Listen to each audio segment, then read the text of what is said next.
아멘. 자, 오늘도 좋은 날입니다. 사도행전 중점에 대한 말씀을 나누고 있습니다.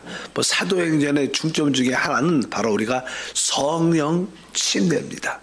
성령 침례가 실제적으로 나타나고 체험되며 또 성령 침례 안에서 그들이 사역하는 것을 우리가 볼 수 있습니다.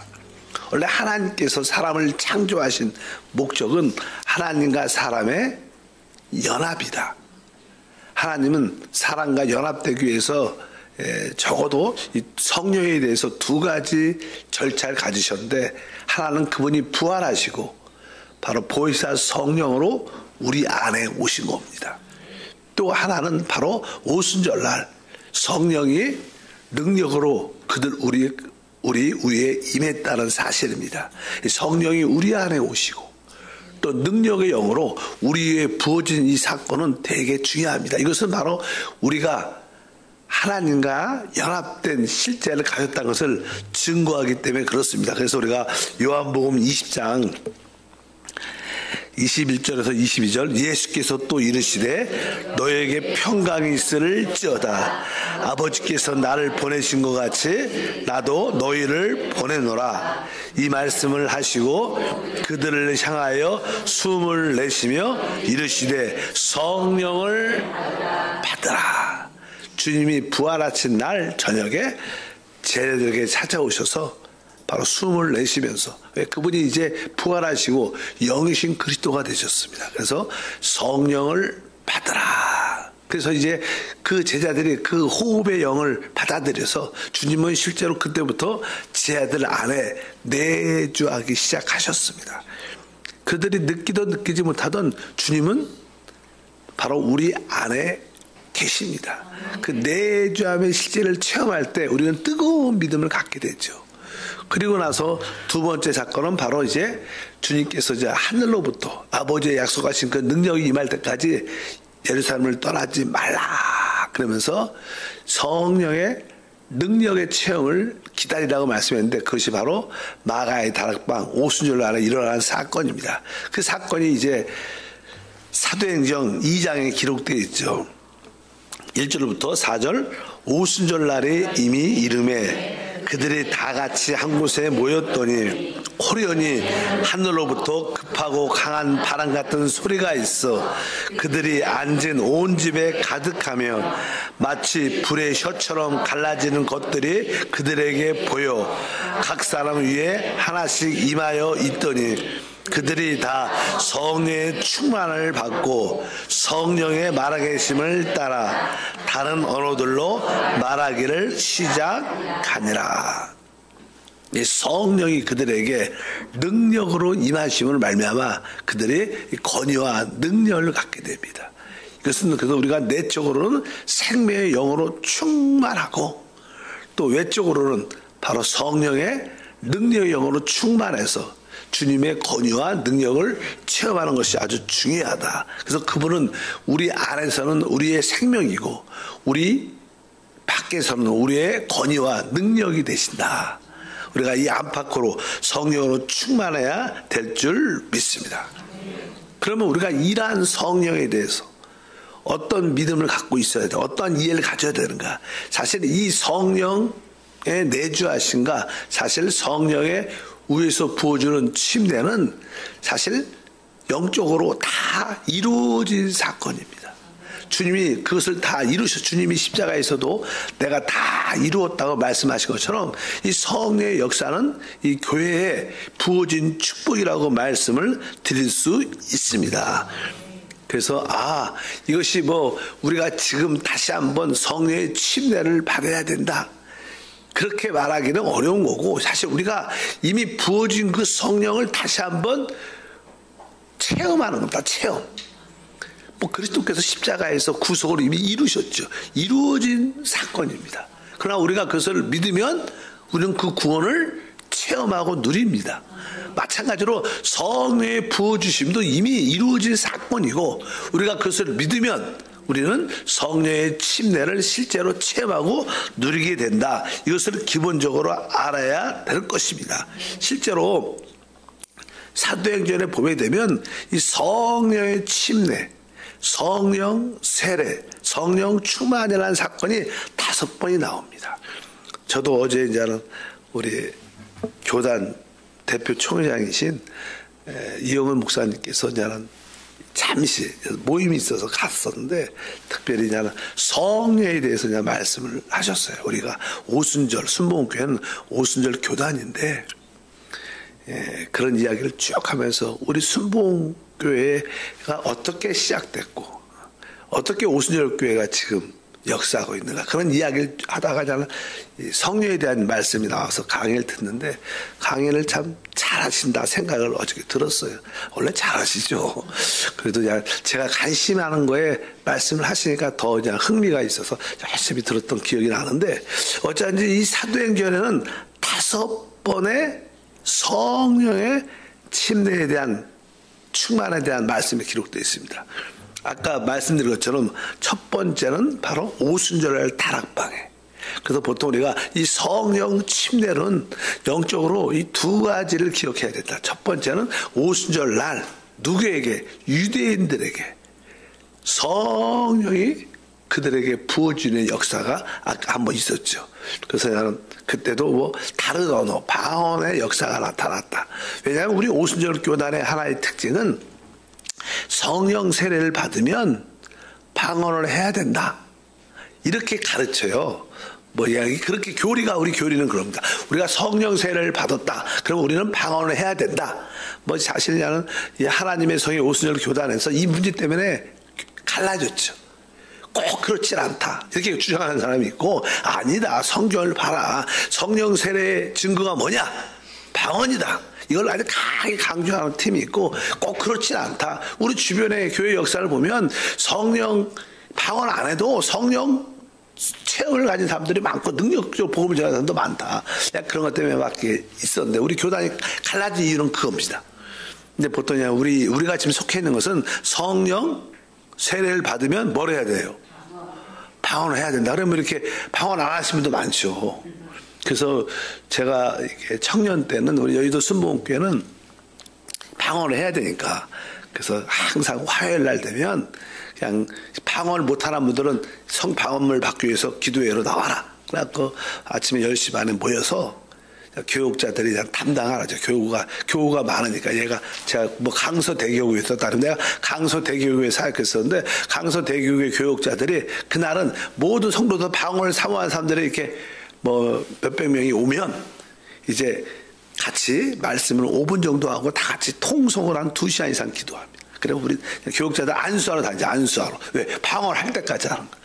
끝까지 방언할 때까지 하고 매주 그런 사역을 많이 했었습니다. 그래서 막 방언을 받도록 많이 가르치고 기도시키고 막 그러다 보니까 방언을 많이 했는데 요즘에는 막 그렇게 사역을 잘 안 하죠. 그러니까 이제는 방언을 안 하신 분도 많아갖고 우리 남성 성도님들은 갈등이 많다 그러더라고요. 방언을 하긴 해야 되는데 방언이 잘 받아지지도 않고. 옛날에는 방언이 그냥 쉽게 했죠. 근데 좀 해볼래. 시간이 좀 지나니까 잘 방언을 안 하다 보니까 방언을 또 못하고 또 그런 체험도 없고 그래갖고 또 방언을 이렇게 사람이 안 하면 괜히 믿음도 좋으신 분인데 찜찜한 것 같아. 믿음도 있고 봉사도 열심히 하고 은혜도 많은데 방언을 못한다는 그 사실에 위축된 그런 분들도 사실 있는 것 같아. 근데 여러분들이 거기에 대해서 자유하길 축복합니다. 어찌하든 대표적으로 사도행전 2장은 바로 유대인들을 대표해 갖고 바로 하나님께서 성령 침례를 부어준 거예요. 또 두 번째 사건은 사도행전 10장에 보면 이방인을 대표하는 고넬료의 가정에 이제 베드로가 초청돼서 하나님 말씀을 전하는데 바로 베드로가 하나님 말씀을 전할 때 성령이 그들에게 임해요. 그들도 방언도 하고 찬양했다. 그런 사건이 기록되어 있습니다. 그래서 이 베드로가 놀란 거예요. 이방인들의 복음을 전했는데 그들도 성령, 아버지께서 약속하신 성령을 받는 것을 보고 깜짝 놀랐어요. 그래서 나는 그 사도들이 베드로가 이방인에 가서 그 당시만 해도 이방인들과 교제하면 안 됐죠. 그러니까 어떻게 이방인에게 복음을 전할 수 있느냐. 내가 가고 싶어서 간 게 아니라 제가 환상 가운데 주님의 음성을 듣고 할 수 없이 제가 그곳에 가서 초청받고 가서 말씀을 전하는데 뭐 내가 그들에게 뭐 성령 받으라 그런 말도 안 하는데 하나님 말씀 복음을 전하되 성령이 임했다. 그 사건을 나는 이 많은 다른 사도들에게 저기 변명 비슷하게 하는 이방인들과 교제했다는 그 사실 때문에. 근데 그 이야기가 그냥 11장에 나옵니다. 11장에 15절과 16절 보니까 내가 말을 시작할 때 성령이 그들에게 임하시기를 처음 우리에게 하신 것 같이 하는지라. 내가 주의 말씀에 요한은 물로 침례를 베풀었으나 너희는 성령으로 침례를 받으리라 하신 것이 생각났노라. 이렇게 10장에 그런 사건이 기록이 되어 있는데 11장에 사도들이 너 왜 이방인들의 복음을 전하냐? 내가 원해서 전한 것도 아니고 가서 말씀을 전할 때 성령이 아버지께서 약속했던 것이 주님께서 말씀했지 않냐? 요한은 물로 침례를 주지만 바로 그분은 성령으로 주실 것이다. 그 말씀이 생각이 난 걸 보니까 그래서 그냥 이방인들이 그냥 성령 침례를 받는 두 가지 사건이 기록되어 있습니다. 그래서 우리가 그냥 영적으로 볼 때 주님은 바로 그분의 몸을 위해서 교회를 위해서 유대인들에게 두 번째는 이방인을 대표로 고난의 가정에 성령이 부어주신 거다. 이렇게 말씀합니다. 그리고 난 세 가지 사건이 더 있습니다. 첫 번째는 빌립이라는 우리 집사가 사마리아 성에 가서 복음을 강하게 접니다. 그러니까 뭐 귀신도 떠나가고 질병도 치유돼. 그런데 성령은 못 받았어. 그래서 사도들이 그 이야기를 듣고 거기 가서 그들에게 안수하니까 성령을 받았다. 그런 말씀이 기록되어 있습니다. 그래서 한번 다 같이 한번 읽어보면 그 사건이 8장 사도행전 17절에 기록되어 있죠.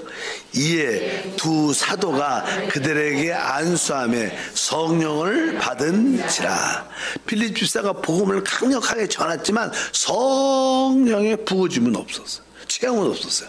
근데 이 두 사도가 가서 그들에게 안수하니까 성령을 받았다. 여기에는 이렇게 방언을 했다 이런 말은 있지 않지만 그 뒤에 이야기를 쭉 보면 그들도 방언을 했다는 그런 모습들이 나타납니다. 그래서 생활 속에 이렇게 그냥 설명을 하고 그 다음에는 우리가 잘 알다시피 성령 충만할 이야기가 아까 다소의 사울이었던 그가 아나니아의 안수를 받고 성령 충만함을 체험하죠. 이거 사도행전 9장 17절 있죠. 아나니아가 떠나 그 집에 들어가서 그에게 안수하여 이르되 형제 사울아 주 곧 내가 오시는 길에 나타나셨던 예수께서 나를 보내어 너로 다시 보게 하시고 성령으로 충만하게 하신다 하니. 그래서 그가 안수를 받으니까 아나니아를 통해서 성령의 충만함을 침례와 충만함을 체험하는 사건도 기록되어 있습니다.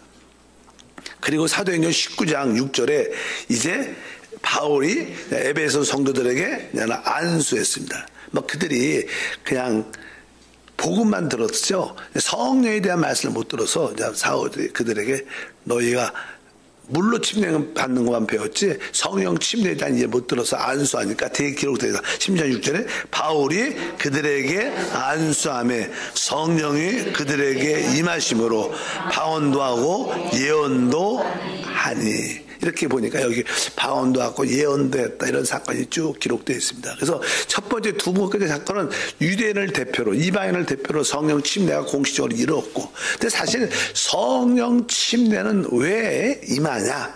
그것은 사실 몸을 위해서 있습니다. 그 앞에 성경 구절을 한번 읽어보면 우리가 고린도 전서 12장 13절 말씀이죠. 우리가 이 말씀을 잘 압니다. 다 같이 한번 읽어보면 우리가 유대인이나 헬라인이나 종이나 자유인이나 다 한 성령으로 침례를 받아 한 몸이 되었고 또 다 한 성령을 마시게 하였느니라. 여기 보니까 다 한 성령으로 침례를 받아 어떤 말을 썼어요? 한 몸이 되었다. 그러니까 이 성령 침례는 몸 안으로 이끄는 역사라는 한 몸 안으로. 그러니까 성령 침례는 이게 그리스도의 몸 안으로 들어오는 하나의 큰 사건입니다. 그렇게 말합니다. 그러니까 성령 침례를 왜 받냐? 한 몸 안이 되기, 몸 안으로 들어오기 위해서. 그냥 그리스도의 몸 안으로 그냥 우리가 주 예수를 믿으면 그분의 지체가 되죠. 그래서 그냥 그 하나님은 그러니까 이 몸 안에 성령의 기름 부음이 있으면 우리 몸도 다 적셔지는 것처럼 바로 우리를 그리스도의 몸 안으로 이끄는 것이다. 그래서 우리가 성령 침례를 사모하려면 우리가 그리스도의 몸에 대한 기본적인 인식, 내가 그리스도와 안에서 모든 지체와 한 몸이구나. 그뿐만 아니라 여기 보면 아까 사도들이 이렇게 안수하니까 성령을 받잖아요. 이것은 뭐예요? 그 몸 안에 흐름 안에 있어야 된다. 그러니까 만약에 진짜 우리가 그냥 성령의 방언의 어떠한 은사를 사모하는 마음이 있다면 내가 그리스도의 몸 안에 있구나. 내 몸 안에서 안수를 받을 때 우리는 그 하나됨 안에 성령 침례 안에 들어올 수 있다. 이런 뜻으로 우리가 이해를 하면 좋습니다. 그래서 나는 개인적으로 방언을 많이도 하죠. 그러나 방언의 체험도 개인적으로 갖지만 우리가 그 교회 질서 안에 우리가 기쁨에 관여되고 질서 안에 있을 때 성령의 침례의 체험을 가질 수 있다. 이렇게 우리가 생각하는 게 가장 보편적이라고 생각을 많이 합니다. 저도 뭐 선교제에 가서 사역을 시작할 때 뭐 91년도죠. 91년도 처음에 교회가 없으니까 복음을 전하고 하나님 말씀을 전하고 성경 공부를 하고 또 기도도 해주지만 진짜 선교사역에서 가장 어려운 거는 기도시키는 거예요. 기도. 그냥 다 같이 우리 하나님 우리는 뭐 다 같이 통성으로 기도합시다. 다 기도하잖아. 근데 이분은 기도하라는 걸 모르니까 기도를 가르쳐 주는 거예요. 뭐 소리내서 기도해야 된다. 뭐 어떻게 기도해야 된다. 다 그냥 항상 기도 시간만 되면 짧은 예배 시간에도 기도 시간만 되면 다들 멀뚱멀뚱 쳐다 뭐 하시나 막 쫙 그건 다 구경해 구경. 예, 사실 기도를 안 해본 사람은 이 입을 열어서 기도하는 게 쉽지가 않아. 되게 충격인 것 같아. 그래갖고 이제는 기도시킨 게 그렇게 어려워갖고 열심히 그러니까 앞에서는 열정적으로 기도해도 할까 말까 해. 그냥 조금 입을 열어 소리를 안 내. 그냥 기도시키는 게 되게 어려웠고요. 두 번째 가장 어려웠던 것이 성령을 받게 하는. 그게 쉽지 않더라고. 어제 드디어 이제 몇 사람 모여서 하나님 말씀 가르치면서 진짜 우리가 능력 있는 하나님을 경배하기 위해서는 우리가 성령 세례를 받아야 된다. 우리가 성령 세례, 성령을 사모하자. 그래갖고 막 기도하고 막 아무리 안수해줘도 전혀 되지가 않는 그런 사건이 기록되어 있어요. 그래서 이제 그 당시에 우리 김난신 목사님 아버님이 계셨어요. 같이 나는 강서대교구에서 사역을 같이 했어요. 여의도 같은 경우에는 의자 배치가 책상 배치가 서열대로 순서대로 목사님이 제 신학교는 2년 선배였으니까 2년 옆에 바로 옆 자리에요. 그래서 이제 같이 이렇게 사역하다가 선교사 제가 그냥 파송 받을 때 지금 뭐 공산당 거기 가면 죽는데 거기를 가려고 그래. 그래서 내가 기도는 열심히 해줄게. 그래서 그 다음엔가 이제는 한번 이렇게 몇 사람과 함께 이제는 선교지에 왔어요. 한번 처음으로 오신 분이 처음으로. 뭐 간지 한 1년도 안 됐는데 한번 오셨는데 그래서 목사님이 뭘 도와줄까 해서 목사님 그러면요 우리 성도들 내가 한 15명쯤 이렇게 열심히 오라는 사람이 있습니다. 15명쯤 모아서 목사님 나하고 한 3일 동안 계속 말씀 전하고 기도해주고 방언을 받게 합시다. 방언을. 그게 그냥 꿈이니까 이 방언을 성경세를 받게 해줘야 하는데 그게 잘 안 되는 거야. 경험도 별로 많지 않으니까. 그래서 목사님하고 말씀 전하고 자 우리 한 시간씩 기도합시다. 기도시키고 또 기도시키고 하고 하루 이틀 마지막 날 했는데도 방언을 터지는 사람이 없는 거야. 방언을 안 하는 거야. 우리는 그냥 여의도에서 많이 봤으니까 쉽잖아요. 쉽다고 표현하는 좀 그렇고 그냥 은혜 가운데 임한 선교지라 그러는데 뭐 어둠의 역사에 마지막 날에 다시 한번 마지막으로 기도하자. 그래서 성도들과 이렇게 기도하고 목사님 같이 안수도 하는데 한 1시간 2시간 정도를 이렇게 마지막 날이니까 작정하고 기도하는데 방언의 역사가 나타나지 않는 거야. 그래서 제 마음속에도 너무 힘든 그냥 앞에서 막 기도하니까 쉽지 않잖아요. 막 기도 우리 교회는 안 되나 왜 안 되지? 그러니까 너무 그냥 지쳤어. 그냥 모든 것을 그냥 포기하고. 그러니까 지금 우리가 생각하면 좀 이렇게 내 의지도 좀 빼고 성령께 100% 맡겨야 되는데 어차피 성령 받게 해야지. 뭐 내 의지도 들어있잖아. 뭐 성령의 그 선물인데 뭐 하나님 마음이지 내 마음이 아니죠. 내가 주고 싶다 줄 수 있는 게 아닌데 그래갖고 그냥 또 더 힘도 지치고 뭐 기력도 약해졌고 야 마음속으로 그만할까 더 할까 막 갈등이 기도하는 너무 힘드니까 그냥 모르겠다 하나님 알아서 하세요. 내가 포기를 완전히 마음속에 했을 때 편안간에 한두 성도가 방언을 막 처음으로 그래갖고 막 우리 주변에 모인 사람들이 다 같이 15명이 기도했는데 방언을 해갖고 그때도 교회를 그냥 이끌어가 씌워줬죠. 방언을 기도하니까 그냥 통수로 기도도 잘하고 특별히 그냥 예배 때 기도하자 그러면 그런 분들이 막 기도하니까 다른 분도 그냥 처음 온 사람들도 이게 기도 하나보다 배우잖아요. 처음에 길이 없으니까. 그랬던 역사가 있어요. 내가 아까 이 선교지에 사역할 때 진짜 교회가 없었던 지역이니까 교회를 모르죠. 그냥 기도시키는 게 가장 어려웠던 것 같고 말씀 가르치는 것은 천천히 이해시키면 되는데 이 기도하는 것은 잘 못해. 두 번째는 성령 세례 받는 거. 근데 나는 어쩌든지 오늘 성령 세례에 대한 그런 말씀이 기록되어 있는데 두 번은 바로 이방인을 유대인을 대표로 나머지 세 번은 이 교회의 몸 관계 온전히 이루어질 때 사도와의 흐름 안에 있다는 것은 그리스도의 몸의 그 지체 안에 소속됐다는 거예요. 그 흐름 질서 안에 있을 때 당연하게 머리의 그 권세와 능력과 축복들이 몸은 체험하고 누려진다. 그런 관점에서 다른 분들이 사도들이 특별히 가서 안수회 그 몸 안에 그 질서 안에 있었다는 뜻입니다. 그러니까 우리가 몸 안에 있고 질서 안에 있는 것이 되게 큰 축복이다. 그것은 바로 머리신 그리스도의 축복을 누리는 길이다. 그래서 여기 쭉 이렇게 5번의 사건이 기록되어 있는데 방언의 역사에 대해서 쭉 기록되어 있습니다. 그래서 우리가 한 번쯤은 그렇게 이해하면 좋을 거라고 생각을 많이 합니다. 그래서 어떻게 우리가 이 성령의 침례를 체험하고 누릴 수 있는가? 이것을 분명히 알아야 됩니다. 보통 우리가 이제는 침례하면 물 침례가 있죠. 물 침례와 성령 침례, 성령 세례가 있어요. 좀 차이가 있죠. 우리가 예수 믿으면 이제는 구원을 받고 구원받으면 우리는 물 세례를 받아야 됩니다. 그러니까 믿고 침례를 받아야 우리가 구원을 받게 돼요. 근데 이것은 우리가 그리스도의 이름으로 믿는 거죠. 그리스도의 이름으로 침례받는다는 뜻은 물세례입니다. 그 말씀이 로마서 6장 3절에 기록되어 있어요. 한번 읽어보니까 무릇 그리스도 예수와 합하여 침례를 받은 우리는 그의 죽으심과 합하여 침례를 받은 줄 알지 못하느냐. 여기 그리스도 예수와 합하여 침례를 받았다. 이 의미는 물침례를 말합니다. 우리가 그리스도와 함께 장사 지낸 바 됐다가 또 물에 올라올 때 부활의 체험을 갖는 거죠. 그래서 여기서 말하는 그리스도 예수와 받은 침례는 물침례를 말합니다. 그래서 우리는 믿음과 침례를 통해서 구원을 받게 돼요. 정확하게. 근데 나는 침례 안 받으면 믿기만 하면 구원 받냐? 맞죠. 그러나 우리가 실제적으로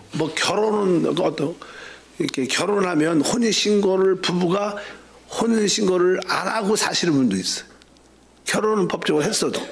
그래도 그것은 그래도 조금 찜찜한 것처럼 우리는 믿음으로 구원받지만 물침례를 받아야 된다. 이것이 우리 신약의 가르침입니다. 왜? 우리가 물침례를 받을 때 내 옛사람이 그리스도와 함께 죽었고 장사 지낸 바 되었다.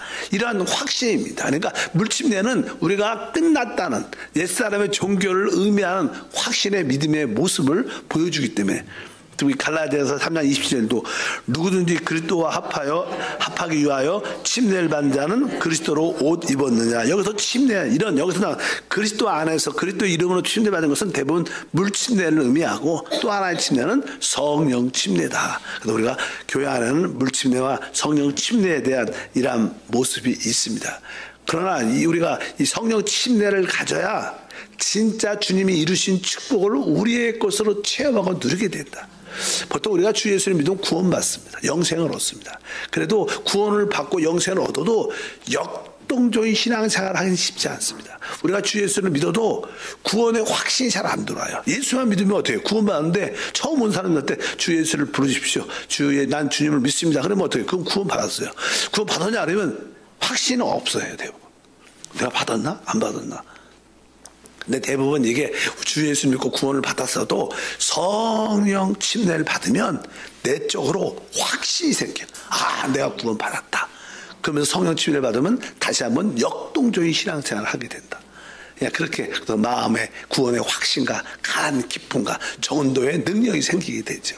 어쩌든지 우리가 이 성령 이 침례 충만을 우리가 그렇게 이해하는 게 되게 좋다 이렇게 말씀합니다. 그러면 어떻게 우리가 위에서 부어주는 능력의 영을 체험할 수 있느냐? 이것은 우리가 아까 말씀드렸던 기본적으로 그리스도의 몸 안에 생활이 필요하다. 내가 그 어떤 질서 안에, 교회의 질서 안에, 그리스도의 몸 안에 내가 들어와 있다. 이러한 내 그 흐름 안에 당연하게 머리신 축복이 나에게 부어진다. 그런 믿음이 우리 가운데 필요함을 분명히 알아야 됩니다. 그리고 성령 침례는 우리 신앙생활이 성장한 단계니까 내 자신을 이렇게 거절하는 그런 마음의 자세가 이래야 돼. 아, 나는 이제 내가 사는 게 아니라 내 안에 그리스도가 두셨기 때문에 나는 내가 살지 않고 그리스도가 산다. 난 내 자신을 거절하고 내 자신을 부인하고 오직 그리스도를 살기 원한다. 이런 결단이 있어야 돼. 이런 결단이 있어야지 그 위에서 주어지시는 그 성령의 침례가 체험됩니다. 내일 하겠습니다. 30분. 하나님 아버지 감사합니다. 다시 한번 기도합니다. 우리 모두가 물침례를 넘어 성령의 침례를 온전히 체험하여 하나님 나라를 위한 능력 있는 생활이 되도록 축복해 주옵소서. 우리는 내적으로 생명의 영을 소유하고 있고 외적으로 능력과 권위를 영을 소유하고 있습니다. 우리는 주님과 진짜 하나로 연합되었습니다. 이 체험을 누리게 하옵소서. 주 예수 이름으로 기도함나이다. 아멘. 하늘에 계신 우리 아버지여, 이름이 거룩히 여김을 받으시오며 나라가 임하시오며 뜻이 하늘에서 이루어진 것 같이 땅에서도 이루어지리라. 오늘 우리에게 일용할 양식을 주시옵고 우리가 우리에게 죄 지은 자를 사하여 준 것 같이 우리의 죄를 사하여 주시옵고 우리를 시험에 들게 하지 마시옵고 다만 악에서 구하시옵소서. 나라와 권세와 영광이 아버지께 영원히 싸움나이다. 아멘. 기도합니다. 주여